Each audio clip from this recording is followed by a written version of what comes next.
Hola, ¿cómo estamos? Una vez más compartiendo algunos minutos en relación a temas que espero sean de su interés y les sirvan de ayuda. El día de hoy vamos a compartir unos minutos conversando en relación al llanto en los niños. Definitivamente no hay nada más aterrador para los padres, sobre todo para aquellos que experimentan por primera vez la paternidad, cuando tienen a un hijo llorando y ocurren dos cosas. Uno, no sabemos por qué lloran y dos, no sabemos qué hacer para calmar el llanto. El llanto es aterrador porque lo primero que nos van a preguntar es, ¿le dolerá algo? ¿Estará enfermo? ¿Por qué llora? Y muchas de estas preguntas, hasta llorará por engreimiento, también podemos escuchar, ¿no? Entonces, trataremos de dividir un poco el llanto en las diversas edades que pueden, digamos, ser de interés. El primer grupo es el llanto del bebé, considerando por bebé al recién nacido hasta los 3 meses. En este grupo definitivamente el llanto, como yo le digo a los padres, es su primera manera de comunicarse con nosotros ante algo que les incomode. Muchas veces nos olvidamos que antes de nacer vivían, por así decirlo, como yo le digo a los padres, en el paraíso, porque antes de nacer no tenían hambre, no tenían frío, no tenían sed, no tenían calor, no tenían necesidad de hacer la pila ni hacer la caquita, por tanto vivían en el paraíso. Nacen y de pronto tienen hambre, tienen sed, empiezan a comer, el intestino les suena y esto definitivamente genera malestar, que en una etapa de adaptación la única manera de este niño de decir que todo esto les incomoda es a través del llanto. Es decir, una de las causas del llanto es simplemente malestar, y esto puede ser por hambre, por frío, por calor, por sed, o porque necesita el cambio del pañal, o porque de repente simplemente necesita un poco de apego y seguridad, y esto calma en la mayoría de los casos cargando al niño. El sueño también puede ser otra causa de incomodidad y obviamente esto llevará al llanto, y esto lo conformamos cuando, digamos, hay algún estímulo que altere el sueño de un niño. El llanto por habitualmente malestar o incomodidad, sin que esto sea dolor, es un llanto de intensidad débil y que en la mayoría de las veces calma solamente con el apego o saciando la necesidad, si es por frío abrigándola, si es por hambre dándole de lactar. Hay algunos patrones que se consideran patrones normales del llanto en el niño pequeño y es importante mencionarlos.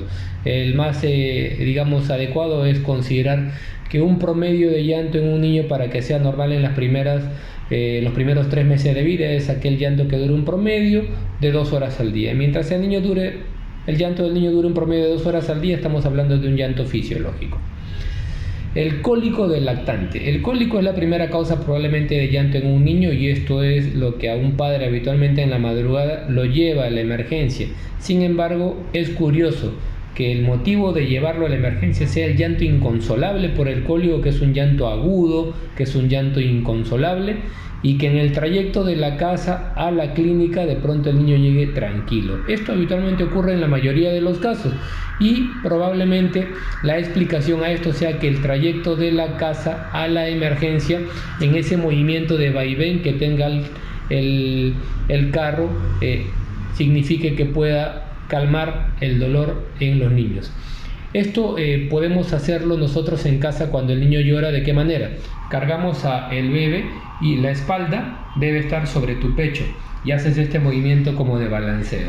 Te invito a que hagas este movimiento con tu bebé pequeño, y con este movimiento de balanceo filma la carita del bebé en su máximo nivel de expresión y de estrés, y cuando tengas a tu bebé sentado mirando hacia la parte delantera y su espalda sobre tu pecho, vas a ver cómo cambia la sensación de estrés por el dolor o por el cólico. La explicación es sencilla. Este movimiento de vaivén o de meseo que haces tú con tu bebé es un movimiento que asemeja el movimiento, por así decirlo, de peloteo que tenía dentro del útero, y todo lo que a un niño lo conecte con la etapa intrauterina los laxa, los relaja. Te invito a que lo pruebes y verás cómo esto puede, digamos, disminuir la necesidad de acudir por emergencia, o la necesidad incluso de algunos calmantes que no han demostrado a ciencia cierta efectividad, pero que se usan en muchas ocasiones en los servicios de emergencia, como la famosa simeticona o como también a veces el paracetamol.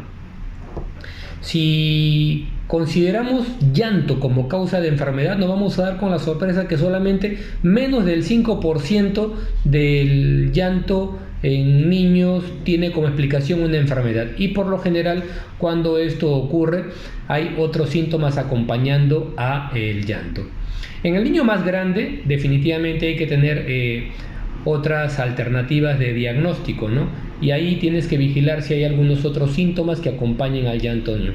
Si el niño tiene, por ejemplo, estreñimiento, si el niño regurgita o si el niño tiene deposiciones con sangre, el llanto puede estar en relación a alguna patología digestiva. Si esto ocurre, debes acudir por emergencia para una evaluación. En el caso del niño más grande, en las noches suele ser común que aparezca el llanto por lo que se conoce como terror nocturno. En este caso ocurren también las famosas pesadillas, y lo que tienes que hacer es simplemente acercarte y fomentar el apego. Mientras más apego tú fomentes con tu niño, esto va a generar mayor seguridad y obviamente va a dar la tranquilidad de que el niño en futuras noches pueda dormir más tranquilo. ¿Cuándo pudiéramos decir que el llanto nos debe obligar a acudir a la emergencia? 1. Si el llanto se acompaña de fiebre, de irritabilidad, de alternancia de irritabilidad y somnolencia, cuando la fiebre se acompañe de vómitos, cuando la fiebre se acompañe de diarrea con sangre, cuando la fiebre se acompañe de cuando alguna parte del cuerpo que tú le toques le duele. Esto en relación a que si el bebé es muy pequeñito, generalmente pudiera haber estado en relación a algún parto traumático y tener fractura de clavícula, o en el niño más grande, cuando se puede luxar el hombro o el codo, al tocar estas partes del cuerpo también puede haber llanto. Un dato adicional que creo que es importante mencionarlo es: si es que el niño no llora, esto nos debe generar preocupación o no. Y yo creo que acá es importante mencionarlo, porque si tú ves que tu niño experimenta una sensación extrema de tranquilidad, y esto de repente va de la mano de que no logras tener un contacto visual con tu bebé, debes consultar a tu pediatra por esta sensación de extrema tranquilidad de tu menor hijo. Si esto ocurriera, consulta con tu pediatra y con un neurólogo pediatra ante la posibilidad de algún problema metabólico, o también ante la posibilidad de algún seguimiento para algún desorden conductual a futuro.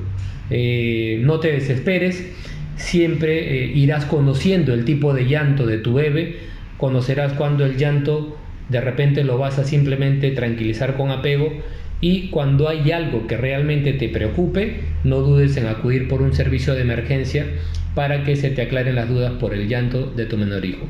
Nos estamos viendo en un siguiente video. Cuídense mucho.